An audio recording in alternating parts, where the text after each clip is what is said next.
Почитувани граѓани, почитувани новинари. Нема крај на деструктивното однесување на ВМРО ДПМН и Мицкоски, кој е на штета на образованието и образовниот процес.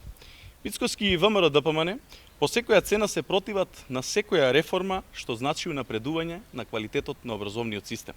Денес, оваа партија се противи на дигитализација на наставата, проект што само пред неколку месеци го има наведено во изборната програма.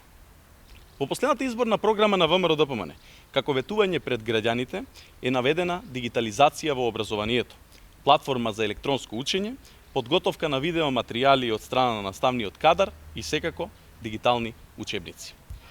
Покрај противењето на дигитализација во образованието, ВМРО ДПМН се противи и шири лажни вести и паника и за предмети кои опфаќаат сеопфатно сексуално образование.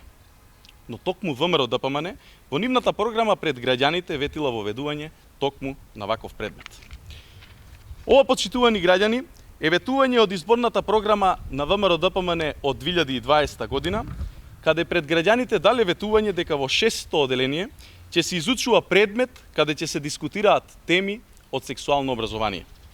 Уште едно тешко, големо лицемерие на партијата предводена од Мицкоски. Наместо да ја манипулираат јавноста, наместо да блокираат, ВМРО ДПМН и Мицкоски треба да излезат и да одговорат. Кога ги лажеа граѓаните? Кога ги ветуваа овие проекти пред избори или денес, кога по секоја цена ја блокираат нивната реализација?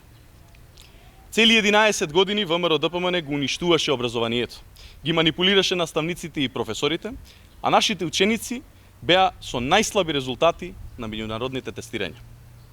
Денес, кога се воведува нов, модерен и европски концепт за настава, ВМРО ДПМН блокира, протестира, се затскрива зад наводни граѓански иницијативи со цел реформите во образованието да не бидат донесени.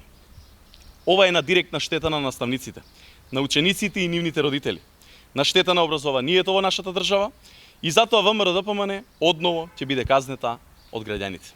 Ви благодарам.